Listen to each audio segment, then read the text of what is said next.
Hello friends, welcome to knowledge centre. നമ്മൾ ഇന്ന് 9ാം ക്ലാസ്സിലെ ഫിസിക്സ് ആണ് കേട്ടോ നോക്കുന്നത്.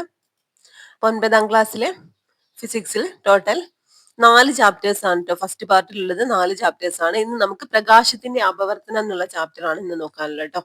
അപ്പൊ പ്രകാശത്തെ പറ്റി നമുക്ക് പഠിക്കാനുള്ള ഒരുപാട് പോയിന്റ്സ് അടങ്ങിയിട്ടുള്ളൊരു ചാപ്റ്റർ ആണ്. അപവർത്തനം, അതുപോലെ പ്രകാശിക സാന്ദ്രത, അപവർത്തനാങ്കം, അതുപോലെ ടോട്ടൽ ഇന്റേണൽ റിഫ്ലക്ഷൻ, അതായത് പൂർണ്ണാന്തരിക പ്രതിപതനം, ഇങ്ങനെ ഒരുപാട് പോയിന്റ്സ് അടങ്ങിയിട്ടുള്ള ഒരു ചാപ്റ്റർ ആണ് കേട്ടോ. ഇമ്പോർട്ടന്റ് ആണ്.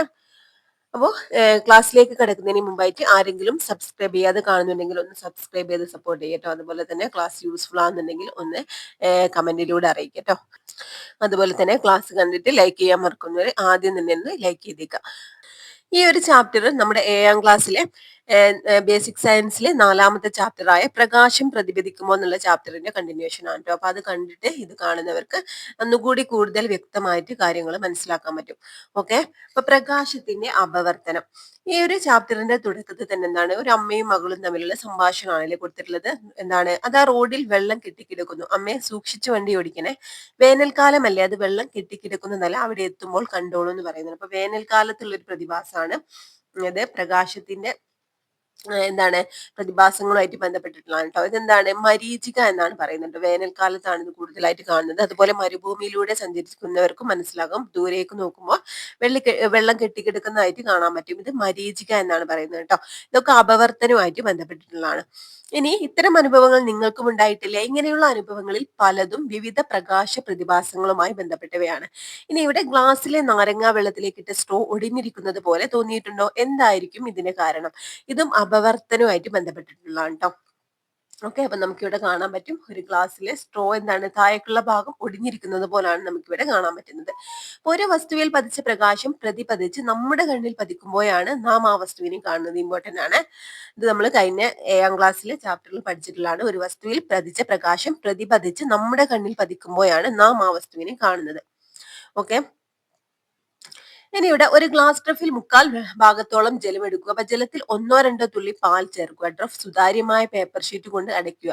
അപ്പൊ ഇവിടെ കുട്ടികൾക്കുള്ള ഒരു വർക്കാണ് കൊടുത്തിട്ടുള്ളത് കേട്ടോ. ഇവിടെ നോക്കാനുള്ളത് പ്രകാശപാതയുടെ രേഖാചിത്രമാണ്. അപ്പൊ വായു എന്താണ്, ഒന്ന് ചരിഞ്ഞാണ് ജലത്തിലേക്ക് പതിക്കുന്നത്.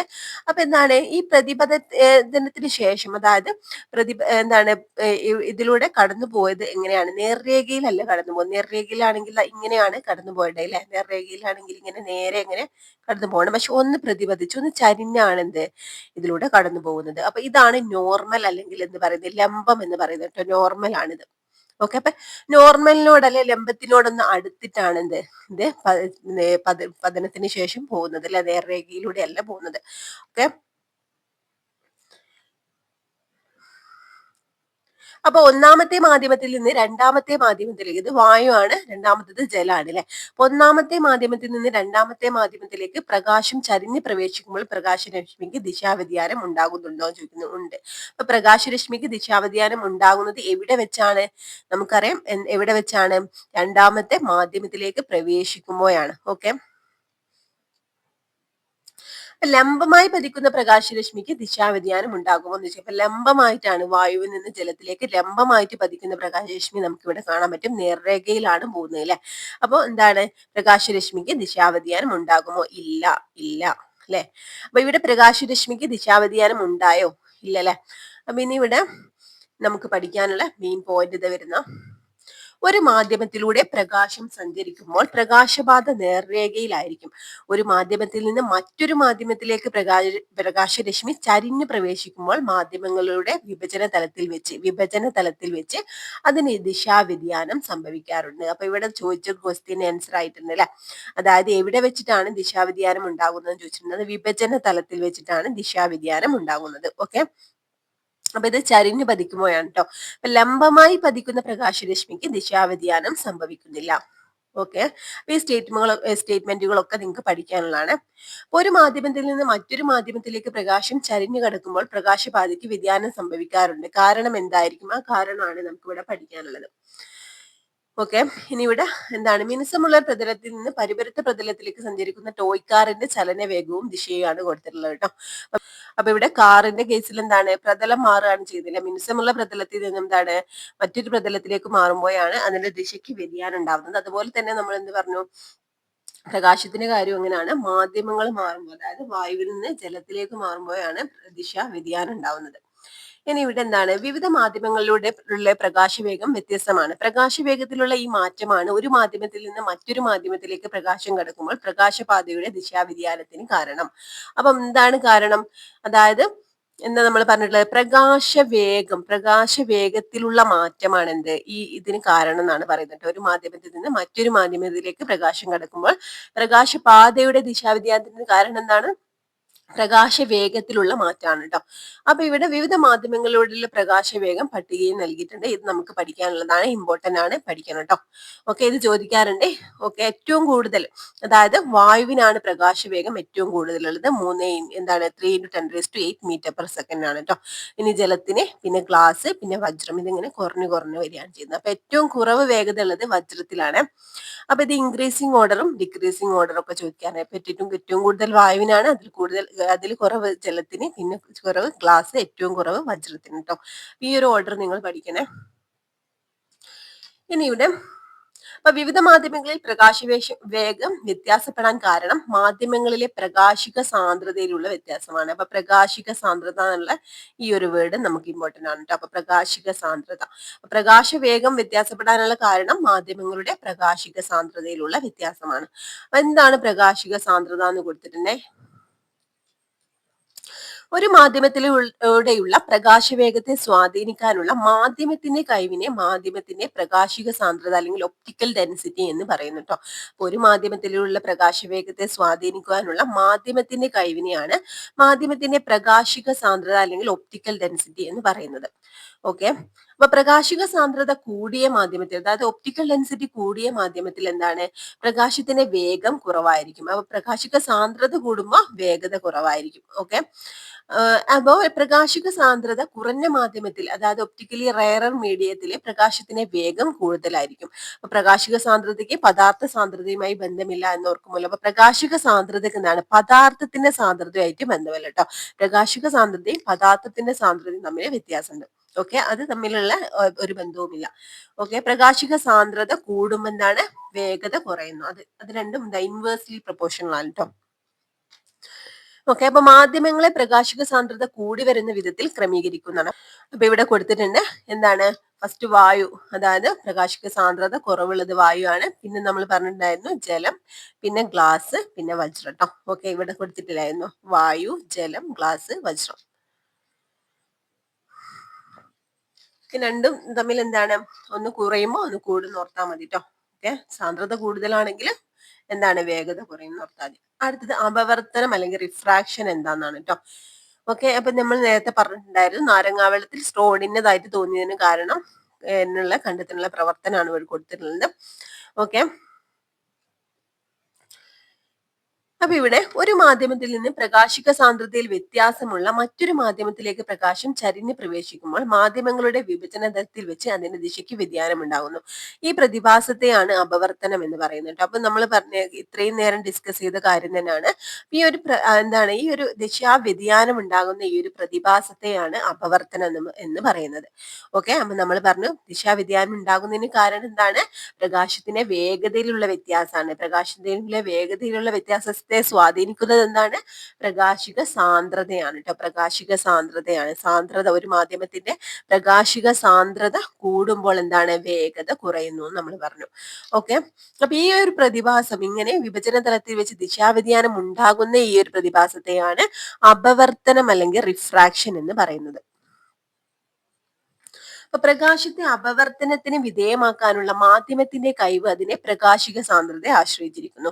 പ്രകാശിക സാന്ദ്രതയാകട്ടെ മാധ്യമത്തിന്റെ അപവർത്തനാങ്കവുമായി ബന്ധപ്പെട്ടാണ്. ഇനി അടുത്ത പഠിക്കാനുള്ള ടേമാണ് അപവർത്തനാങ്കം. ഓക്കെ, പ്രകാശിക സാന്ദ്രതയെ ഡിപ്പെൻഡ് ചെയ്യുന്ന കാര്യമാണ് അപവർത്തനാങ്കം കേട്ടോ.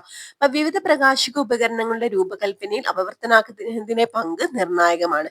മാധ്യമത്തിന്റെ അപവർത്തനാങ്കം എന്താണെന്ന് നോക്കാം. ഒരു മാധ്യമത്തിന്റെ അപവർത്തനാങ്കം ആണ് നമ്മൾ പറയുന്നത്. എന്താണ് അപവർത്തനാങ്കം? പ്രകാശത്തിന്റെ ശൂന്യതയിലെ വേഗവും ഒരു മാധ്യമത്തിലെ വേഗവും തമ്മിലുള്ള അനുപാത സംഖ്യയാണ് മാധ്യമത്തിന്റെ അപവർത്തനാങ്കം എന്ന് പറയുന്നത്. അപ്പൊ ശൂന്യതയിലുള്ള വേഗവും അതുപോലെ മാധ്യമത്തിന്റെ വേഗവും തമ്മിലുള്ള അനുപാത സംഖ്യയാണ് ആ മാധ്യമത്തിന്റെ അപവർത്തനാങ്കം. നമ്മൾ നേരത്തെ പറഞ്ഞിട്ടുണ്ടായിരുന്നു വായു, ജലം, ഗ്ലാസ്, വജ്രം ഇതിന്റെ ഒക്കെ വേഗത നമ്മൾ പഠിച്ചു വെച്ചിട്ടുണ്ട്. ഇനി ശൂന്യതയിലെ വേഗവും അത് തമ്മിലുള്ള എന്താണ് അനുപാത സംഖ്യയാണ് അപവർത്തനാങ്കം എന്ന് പറയുന്നത്. അപ്പൊ ഇവിടെ കാണാനുള്ള ഇക്വേഷൻ പറയുന്നുണ്ട് n ഈക്വൽ ടു അപവർത്തനാങ്കത്തിന് n കൊണ്ടാണ് സ്മോൾ ലെറ്റർ n കൊണ്ടാണ് ഡിനോട്ട് ചെയ്യുന്നത്. ഈക്വൽ ടു ശൂന്യതയിലുള്ള വേഗത്തെ എന്താണ് c കൊണ്ടാണ് ഡിനോട്ട് ചെയ്യുന്നത്. മാധ്യമത്തിലുള്ള വേഗത്തെ v കൊണ്ട് കേട്ടോ. അപ്പൊ n equal to c by v. അപ്പൊ ശൂന്യതയിലുള്ള പ്രകാശത്തിന്റെ വേഗം എന്താണ് വായുവിന്റെ അതേ വേഗം തന്നെയാണ് അല്ലെ ശൂന്യതയിലുള്ള. 3 into 10⁸ മീറ്റർ പെർ സെക്കൻഡ് ആണ് കേട്ടോ. ചില മാധ്യമങ്ങളിലൂടെ പ്രകാശവേഗം പട്ടികയിൽ നൽകിയിരിക്കുന്നു. ഓരോ മാധ്യമത്തിന്റെയും അപവർത്തനാങ്കം കണ്ടെത്തി പട്ടിക പൂർത്തിയാക്കൂ എന്ന് പറഞ്ഞു. അപ്പൊ ഗ്ലാസിന്റേതാണ് കൊടുത്തിട്ടുള്ളത് കേട്ടോ. അപ്പൊ ഇവിടെ വായുവിന്റേത് കൊടുത്ത് നോക്കിക്കേ. പ്രകാശവേഗം 3 into 10⁸ മീറ്റർ പെർ സെക്കൻഡ് എന്ന് കൊടുത്തിട്ടുണ്ട് വായുവിന്റെ പ്രകാശവേഗം. അപ്പൊ ഇവിടെ നമ്മൾ പറഞ്ഞ ശൂന്യതയിലൂടെയുള്ള പ്രകാശത്തിന്റെ വേഗം 3 into 10⁸ ആണ്. അപ്പൊ ഇത് രണ്ടും കൂടി കട്ട് ചെയ്ത് 1 എന്ന് കിട്ടും കേട്ടോ. അപ്പൊ വായുവിലൂടെയുള്ള അപവർത്തനാങ്കം നോക്കുകയാണെങ്കിൽ വായുവിന്റെ അപവർത്തനാങ്കം നോക്കുകയാണെങ്കിൽ 1 ആണ്. ഇനി ഗ്ലാസ് ആയാലോ? ഗ്ലാസിന്റെ c by v equal to എത്ര വരും? ഗ്ലാസിന്റെ വേഗത നമ്മൾ പറഞ്ഞിട്ടുണ്ടായിരുന്നു. എത്രയായിരുന്നു? ഈക്വൽ ടു എന്താണ് 3 into 10⁸ വരും മീറ്റർ പെർ സെക്കൻഡ് വരും. ഡിവൈഡഡ് ബൈ ഗ്ലാസിൻ്റെത് 2 into 10⁸ മീറ്റർ പെർ സെക്കൻഡ്. അപ്പൊ ഇവിടെ എന്താണ് എന്ത് വരും? 10⁸ മീറ്റർ പെർ സെക്കൻഡ് രണ്ടിലും കട്ടായി പോകും. 3/2 എന്ന് വരും. 3/2 ഈക്വൽ ടു 1.5 വരും. ഓക്കെ. അപ്പൊ ശ്രദ്ധിക്കാനുള്ള ഒരു കാര്യം അപവർത്തനാങ്കത്തിന് യൂണിറ്റ് ഇല്ല കേട്ടോ. 1.5 ആണ് വരുന്നത്. രണ്ടും വേഗത തന്നെയാണല്ലോ പറയുന്നത്. അപ്പൊ നമുക്കിവിടെ യൂണിറ്റ് ഇല്ല. അപവർത്തനാങ്കത്തിന് യൂണിറ്റ് ഇല്ല. ഇതുപോലെ നമുക്ക് ജലത്തിന്റെ അപവർത്തനാങ്കവും കാണാൻ പറ്റും കേട്ടോ. എങ്ങനെ വരും? ജലത്തിന്റെ പ്രകാശ വേഗം ഇവിടെ തന്നിട്ടുണ്ട്. അപ്പൊ എന്താ വരിക? മാധ്യമത്തിലൂടെ ശൂന്യതയിലൂടെയുള്ള പ്രകാശവേഗം 320 metre per second divided by 2.25 into 10⁸ metre per second വരും. അപ്പൊ ഇവിടെ നമുക്ക് കിട്ടുന്ന ആൻസർ എത്ര വരിക? ഈക്വൽ ടു 1.33 എന്ന് വരും കേട്ടോ. ശ്രദ്ധിക്കണം, അപവർത്തനാങ്കത്തിന് യൂണിറ്റ് ഇല്ല. ഇനി ഇവിടെ വജ്രത്തിന്റെ അപവർത്തനാങ്കം 2.4 ആണ്. വജ്രത്തിൽ കൂടിയുള്ള പ്രകാശവേഗം എത്രയായിരിക്കും? അപ്പൊ പ്രകാശവേഗമാണ് ചോദിച്ചിട്ടുള്ളത്. അപവർത്തനാങ്കം തന്നിട്ടുണ്ട്. അപ്പൊ നമ്മൾ നേരെ എന്താണ് n equal to c by v എന്നുള്ള ഇക്വേഷൻ ആയിരുന്നില്ലേ? അപ്പൊ n ആണ് അപവർത്തനാങ്കം. 2.4 ഈക്വൽ ടു c എന്തായിരുന്നു? പ്രകാശത്തിൽ അതായത് ശൂന്യതയിൽ കൂടിയുള്ള പ്രകാശത്തിന്റെ വേഗം 3 into 10⁸ metre per second by v ആണ് നമുക്ക് കണ്ടെത്തേണ്ടത് പ്രകാശത്തിന്റെ വേഗത അല്ലെ. ഓക്കെ, വജ്രത്തിൽ കൂടിയുള്ള വേഗതയാണ്. അപ്പൊ നമ്മൾ നേരത്തെ എന്താണ് എങ്ങനെ എഴുതാം? നമുക്ക് v equal to 3 into 10⁸ metre per second divided by 2.4 വരും. അപ്പൊ ഇത് സോൾവ് ചെയ്യുമ്പോൾ നമുക്ക് എന്ത് കിട്ടും? ഇത് സോൾവ് ചെയ്യുമ്പോൾ 1.25 into 10⁸ മീറ്റർ പെർ സെക്കൻഡ് എന്ന് വരും കേട്ടോ. അപ്പൊ നമുക്കറിയാം, ഓൾറെഡി നമുക്കറിയാം വജ്രത്തിന്റെ വേഗത എത്ര നമ്മൾ പഠിച്ചിട്ടുണ്ട് അല്ലെ. ഒരു ബോക്സ് കൊടുത്തില്ലായിരുന്നു നേരത്തെ, ഇവിടെ കൊടുത്തിട്ടില്ലേ? അപ്പോ എന്താണ് 1.25 into 10⁸ മീറ്റർ പെർ സെക്കൻഡ്. അപ്പോൾ ഇങ്ങനെ തന്നിട്ടില്ലാത്തതാണെങ്കിൽ സോൾവ് ചെയ്ത് കണ്ടെത്തട്ടോ. ഇനി ഇവിടെ പ്രകാശവേഗം അപവർത്തനാങ്കവുമായി എങ്ങനെ ബന്ധപ്പെട്ടിരിക്കുന്നു? എങ്ങനെയാണ്? അപവർത്തനാങ്കം കൂടുതലുള്ള മാധ്യമത്തിൽ പ്രകാശവേഗം കുറവായിരിക്കും കേട്ടോ. പ്രകാശവേഗവും പ്രകാശിക സാന്ദ്രതയും തമ്മിലുള്ള ബന്ധം നിങ്ങൾക്ക് അറിയാമല്ലോ. പ്രകാശവേഗവും പ്രകാശിക സാന്ദ്രതയും തമ്മിലുള്ള ബന്ധം എന്തായിരുന്നു? പ്രകാശവേഗം കൂടുതലുള്ള മാധ്യമത്തിൽ സാന്ദ്രത കുറവായിരിക്കും. അതേപോലുള്ള ഒരു ബന്ധമാണ് അപവർത്തനാങ്കം കേട്ടോ. അപവർത്തനാങ്കം കൂടുതലുള്ള മാധ്യമത്തിൽ വേഗം കുറവായിരിക്കും. പ്രകാശിക സാന്ദ്രതയും അപവർത്തനാങ്കം ഒക്കെ കൂടുതലുള്ള മാധ്യമത്തിലാണെങ്കിൽ പ്രകാശവേഗം കുറവായിരിക്കും. ഒരു മാധ്യമത്തിൽ നിന്ന് പ്രകാശിക സാന്ദ്രത വ്യത്യാസമുള്ള മറ്റൊരു മാധ്യമത്തിലേക്ക് പ്രകാശം ചരിഞ്ഞ് പ്രവേശിക്കുമ്പോൾ മാധ്യമങ്ങളുടെ വിഭജന തലത്തിൽ വെച്ച് പ്രകാശരശ്മിയുടെ ദിശയ്ക്ക് വ്യതിയാനം ഉണ്ടാകുന്നു എന്ന് നമുക്കറിയാം അല്ലെ. അപ്പൊ വായുവിൽ നിന്ന് ജലത്തിലേക്കും ജലത്തിൽ നിന്ന് വായുവിലേക്കും ഒരേ പതനകോണിൽ പ്രവേശിക്കുമ്പോൾ പ്രകാശത്തിൽ ഉണ്ടാകുന്ന ദിശാവ്യതിയാനം ഒരുപോലെ ആയിരിക്കുമോ? ഇവിടെ രണ്ടും കൊടുത്തിട്ടുണ്ട്. ഫസ്റ്റ് കൊടുത്തത് എന്താണ്? വായുവിൽ നിന്ന് ജലത്തിലേക്ക് പ്രകാശരശ്മി പതിക്കുമ്പോൾ എന്താണ്? അപ്പൊ നമ്മൾ പറഞ്ഞു ഇത് നോർമൽ n കൊണ്ട് ഡിനോട്ട് ചെയ്തിട്ടുണ്ട്. അപ്പൊ എന്താണ്? ലംബത്തോടൊന്നും കൂടി അടുക്കാണ് ചെയ്യുന്നത് അല്ലെ. അതുപോലെ ഇവിടെ എന്താണ്? 30 ആംഗിളിലാണ് ഇങ്ങോട്ട് പതിക്കുന്നത് കേട്ടോ. അപ്പൊ ഇവിടെ ജലത്തിൽ നിന്ന് വായുവിലേക്കാണ് പ്രകാശരശ്മി പതിക്കുന്നത്. അപ്പൊ രണ്ട് മാധ്യമങ്ങളുടെ വിഭജനത്തിലേക്ക് വന്ന് പതിക്കുന്ന പ്രകാശരശ്മിയെ പതനരശ്മി. ഇവിടെ നമുക്കറിയാം ഇവിടെ എങ്ങനെയാണ് പതിക്കുന്നത് അല്ലെ, ഇങ്ങനെ പതിക്കുകയാണ്. ഇതിനെയാണ് പതനരശ്മി എന്ന് പറയുന്നത്. ഇവിടെ ആവുമ്പോൾ എന്താണ്, ജലത്തിൽ നിന്ന് വായുവിലേക്കാണ് പോകുന്നത്, ഇങ്ങനെയാണ് വന്ന് പതിക്കുന്നത്. ഈ ഒരു രശ്മിയെ മേലോട്ടാണ് പോകുന്നത് അല്ലെ. ഇതിനെയാണ് ഇൻസിഡന്റ് റേ അല്ലെങ്കിൽ എന്താണ് എന്ത് പറയുന്നത്, പതനരശ്മി എന്ന് പറയുന്നത്. ഓക്കെ, ഇനി അപവർത്തനത്തിന് വിധേയമാകുന്ന രശ്മിയെ അപവർത്തന രശ്മി. ഇനി തിരിച്ച് അപവർത്തനത്തിന് ശേഷം ഇങ്ങനെ ചരിഞ്ഞതാ ഒന്ന് എന്താണ് ദിശാവ്യതിയാനം സംഭവിച്ച് ഇങ്ങനെ പോകുന്ന ഈ രശ്മിയാണ് എന്ത് പറയുന്നത്, അപവർത്തന രശ്മി അല്ലെ റിഫ്രാക്റ്റഡ് റേ. ഇനി എന്ത് പറയാം, പ്രതിപതന രശ്മി എന്ന് പറയട്ടോ. ഇതാ ഇവിടെ നമുക്കറിയാം മേലോട്ട് ഇങ്ങനെ പോകുന്ന ഈ രശ്മിയാണ് എന്ത് പറയുന്നത്, റിഫ്രാക്റ്റഡ് റേ അല്ലെങ്കിൽ അപവർത്തന രശ്മി എന്ന് പറയുന്നത്. അപ്പൊ അപവർത്തന രശ്മിക്കും പതന ബിന്ദുവിലെ ലംബത്തിനും ഇടയിലെ കോണാണ് അപവർത്തന കോൺ എന്ന് പറയുന്നത് കേട്ടോ. അപവർത്തന രശ്മിക്കും പതന ബിന്ദുവിലെ ലംബത്തിനും ഈ ഒരു കോണിനെയാണ് എന്ത് പറയുന്നത്, അപവർത്തന കോൺ എന്ന് പറയുന്നത്. ഓക്കെ, ഇനി ഇവിടെ കുട്ടികൾക്ക് എന്താണ് ഒരു വർക്ക് കൊടുത്തിട്ടുണ്ട്. പതന രശ്മി, അപവർത്തന രശ്മി, പതന കോണ്, അപവർത്തന കോണ് ഇതൊക്കെ കാണാനുണ്ട്. അപ്പൊ അപവർത്തന കോണി ഇവിടെ ഇമ്പോർട്ടന്റ് ആണ്. അപവർത്തന കോണി ഇവിടെ എന്താണ്, അപവർത്തന കോണി ഇങ്ങനെ വരുന്നത് കേട്ടോ. ഓക്കെ, അപ്പൊ പ്രതിപതന രശ്മിയും നോർമലിനും ഇടയിലുള്ള കോണാണ് അപവർത്തന കോൺ എന്ന് പറയുന്നത്. ഓക്കെ, ഇനി വായുവിൽ നിന്ന് ജലത്തിലേക്ക് കടക്കുമ്പോൾ, ജലത്തിൽ നിന്ന് വായുവിലേക്ക് കടക്കുമ്പോൾ ദിശാവ്യതിയാനത്തിന് എന്ത് പ്രത്യേകതയാണ് കാണാൻ കഴിയുന്നത്? എന്ത് പ്രത്യേകതയാണ് കാണാൻ കഴിയുന്നത് നമുക്ക് നോക്കാം. എന്താണ്, വായുവിൽ നിന്ന് ജലത്തിലേക്ക് കടക്കുമ്പോൾ എന്താണ്, പ്രതിപതനത്തിന് ശേഷം എന്താണ്, അപവർത്തന രശ്മി നോർമലിനോട് അടുത്താണ് വരുന്നത് അല്ലെ, നോർമലിനോട് അടുത്താണ് വരുന്നത്. അപ്പൊ വായുവിന് നമുക്കറിയാം പ്രകാശവേഗം കൂടുതലാണ്, ജലത്തിന് പ്രകാശവേഗം വായുവിനെ അപേക്ഷിച്ച് കുറവാണ് ചെയ്യുന്നത്. അപ്പൊ വായുവിന് നമുക്കറിയാം പ്രകാശിക സാന്ദ്രത കുറവാണ് അല്ലെ, സാന്ദ്രത കുറവാണ്. ജലത്തിനെ അപേക്ഷിച്ച് വായുവിന് പ്രകാശിക സാന്ദ്രത കുറവാണ്. അപ്പൊ സാന്ദ്രത കുറഞ്ഞ മാധ്യമത്തിൽ നിന്ന് കൂടിയ മാധ്യമത്തിലേക്ക് വരുമ്പോൾ എന്താണ്, അതായത് അപവർത്തന രശ്മി എന്നാണ്. അപവർത്തന രശ്മി നോർമലിനോട് അടുക്കാണ് ചെയ്യുന്നത്. അപ്പൊ എല്ലാവരും പഠിക്കാനായിട്ട് യൂസ് ചെയ്യുന്ന ഒരു കോഡാണ്. നമുക്ക് മാർക്ക്, അതായത് നമ്മളിപ്പോ പഠിച്ചുകൊണ്ടിരിക്കുന്നത് PXC എക്സാം ഒക്കെ എഴുതി നല്ലൊരു റാങ്ക് ഒക്കെ മേടിക്കാനാണ്. അപ്പൊ നമ്മളിപ്പോ കുറവ് മാർക്കാണ് നമ്മൾ ആദ്യമൊക്കെ പഠിക്കുമ്പോൾ നമുക്ക് കുറവ് മാർക്കാണ് ലഭിക്കുന്നതെങ്കിൽ പിന്നീട് നമ്മൾ പഠിച്ച് അടുത്ത എക്സാം എഴുതുമ്പോൾ കൂടുതൽ മാർക്ക്, ഇപ്പൊ കുറഞ്ഞ മാർക്കിൽ നിന്നും കൂടുതൽ മാർക്കിലേക്ക് എത്തുമ്പോൾ നമ്മൾ ലക്ഷ്യത്തോട് അടുക്കുന്നു. ലക്ഷ്യത്തെ നമ്മൾ നോർമൽ ആക്കി എടുക്കുക. അപ്പൊ നോർമലിനോട് അടുക്കുകയാണ് ചെയ്യുന്നത്. അപ്പൊ കുറവിൽ നിന്ന് കൂടുതലിലേക്ക് പ്രകാശിക സാന്ദ്രത ആണ് കേട്ടോ. പ്രകാശിക സാന്ദ്രത കുറഞ്ഞ മാധ്യമത്തിൽ നിന്ന് കൂടിയ മാധ്യമത്തിലേക്ക് വരുമ്പോൾ നോർമലിനോട് അടുക്കുകയാണ് ചെയ്യുന്നത്. ഓക്കെ, അതുപോലെ തന്നെ ഈ തിരിച്ചു കേട്ടോ. ഇവിടെ പ്രകാശിക സാന്ദ്രത കൂടിയ മാധ്യമത്തിൽ നിന്നും കുറഞ്ഞ മാധ്യമത്തിലേക്കാണ് പോകുന്നത്. ലക്ഷ്യത്തിൽ നിന്ന് ഇപ്പം കൂടുതൽ മാർക്കൊക്കെ ആദ്യം വാങ്ങി വന്ന് പിന്നീട് നമ്മൾ പഠിക്കാതെയായി പിന്നെ എക്സാം എഴുതുമ്പോൾ നമുക്ക് മാർക്ക് കുറവായി വരുമ്പോൾ നമ്മൾ പിന്നീട് ലക്ഷ്യത്തിൽ നിന്നും അകലെയാണ് ചെയ്യുന്നത്. നമ്മുടെ ലക്ഷ്യത്തിൽ നിന്നും അകന്നു വരികയാണ് ചെയ്യുന്നത്. അതുപോലെ പ്രകാശിക സാന്ദ്രത കൂടുതലിൽ നിന്നും കുറവിലേക്ക് വരുമ്പോൾ നോർമലിൽ നിന്ന് അകലെയാണ് ചെയ്യുന്നത് കേട്ടോ. അത് മനസ്സിലാക്കി വെക്കുക.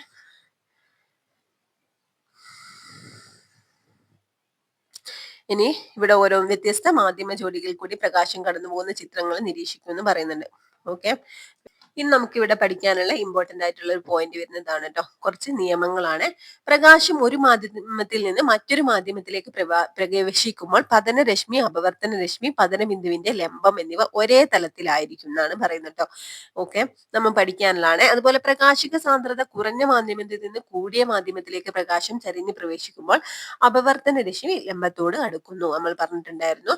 പ്രകാശിക സാന്ദ്രത അതിന് തിരിച്ച് കൂടിയ മാധ്യമത്തിൽ നിന്ന് കുറഞ്ഞ മാധ്യമത്തിലേക്ക് പ്രകാശം ചരിഞ്ഞ് പ്രവേശിക്കുമ്പോൾ അപവർത്തന രശ്മി ലംബത്തിൽ നിന്ന് അകലുന്നു. ഇനി മാധ്യമത്തിന്റെ വിഭജന തലത്തിലേക്ക് ലംബമായി പതിക്കുന്ന പ്രകാശരശ്മിക്ക് അപവർത്തനം സംഭവിക്കുന്നില്ല. അപ്പൊ ഈ 4 നിയമങ്ങളും നമുക്ക് പഠിക്കാനുള്ളതാണ്. അപവർത്തനമായിട്ട് ബന്ധപ്പെട്ട നിയമങ്ങളാണ്.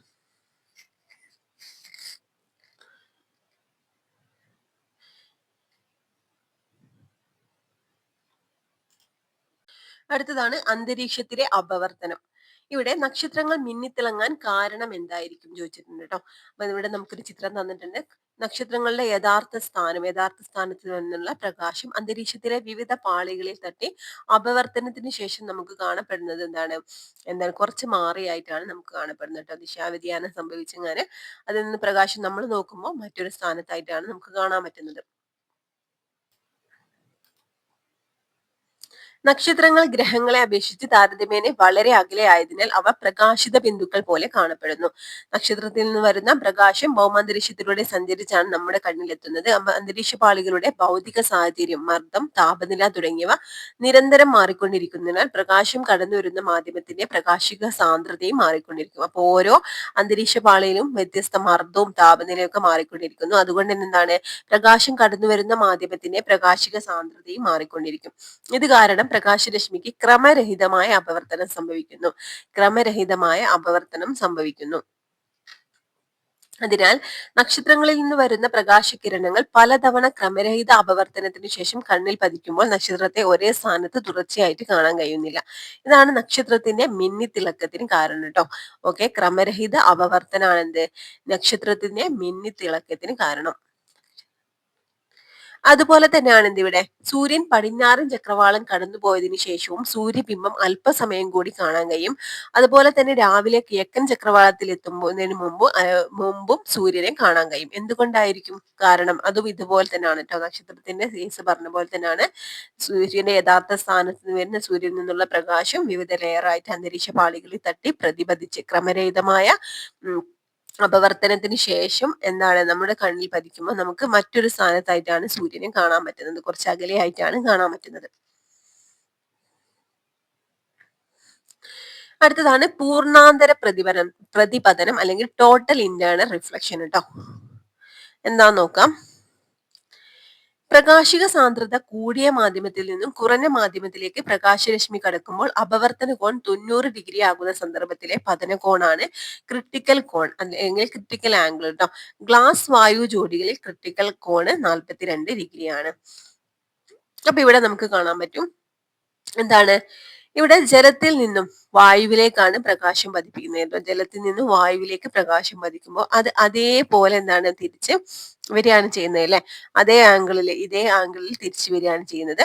അപ്പൊ ഇതിന് ആംഗിള്, അതായത് പതന കോണ് മാറി മാറി വരുന്നതിനനുസരിച്ച് എന്താണ്, പ്രതിപതന കോണ് മാറാണ്. അപ്പൊ പതന കോണ് ഇവിടെ എന്താണ്, വായു ജലം ജോഡിയില് ജലത്തിൽ നിന്നും വായുവിലേക്കാണ് പ്രകാശം പതിക്കുന്നത് അല്ലെ. അപ്പൊ 48.6 ഡിഗ്രി പതനകോണ് വരുമ്പോൾ ഇവിടെ എന്താണ് വരുന്നത്, പ്രതിപതന കോൺ എന്ന് പറയുന്നത് 90 ഡിഗ്രി ആണ് ഇവിടെ വരുന്നത് കേട്ടോ. 90 ഡിഗ്രി. ഓക്കെ, അപ്പൊ വായു ജലം ജോഡിയിൽ എന്താണ് ക്രിട്ടിക്കൽ ആംഗിൾ എത്ര വരുന്നത്, 48.6 ആണ് വരുന്നത്. 48.6.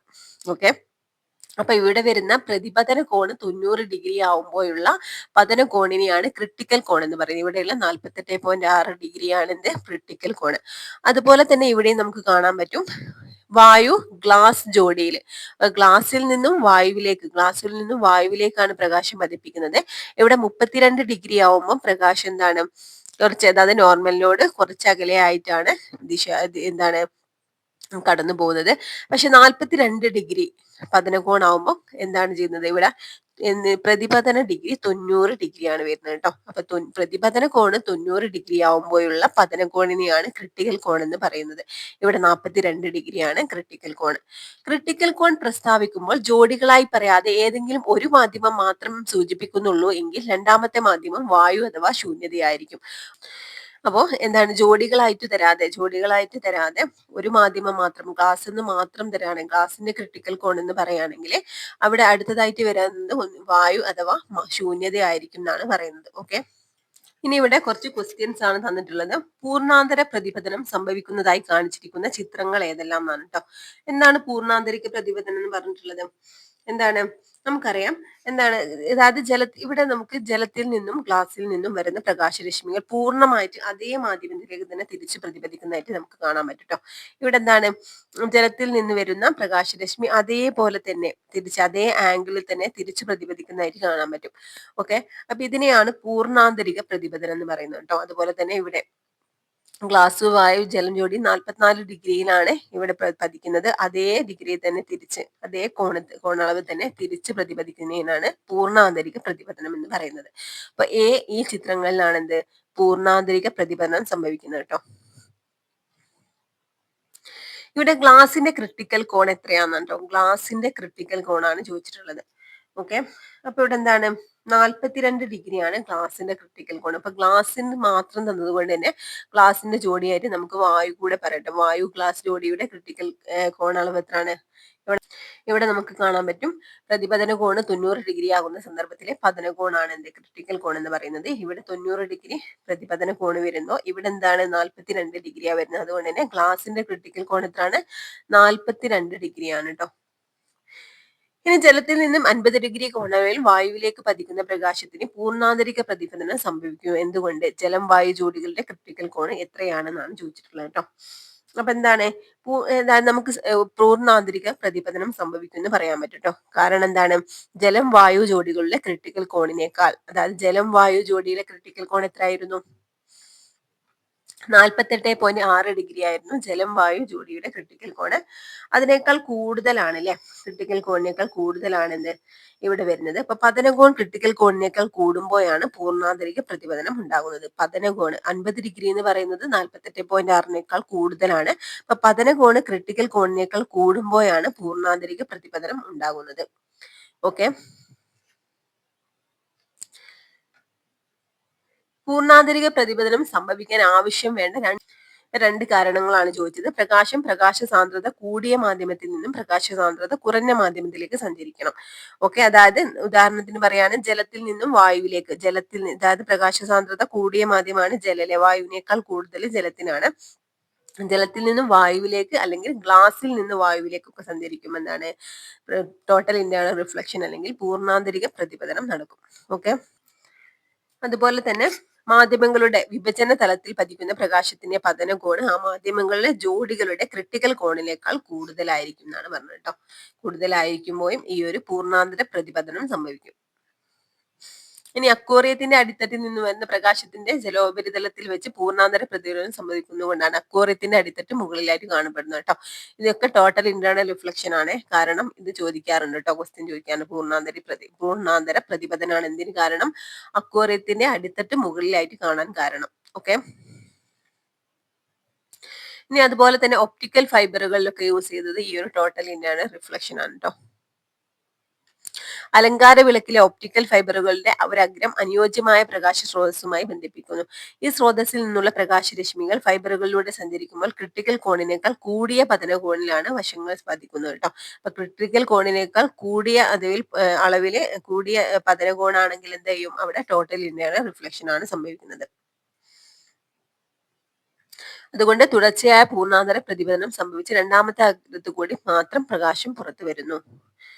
ഇനി ഒപ്റ്റിക്കൽ ഫൈബറുകളിലൂടെയുള്ള പ്രകാശപ്രേഷനുമായി ബന്ധപ്പെട്ട നേട്ടങ്ങൾക്കാണ് 2009 ഭൗതിക ശാസ്ത്രത്തിനുള്ള നോബൽ സമ്മാനം ചാൾസ് കെ കാവോക്ക് ലഭിച്ചു കേട്ടോ. അപ്പൊ ആരാണ്? Charles K കാവോ.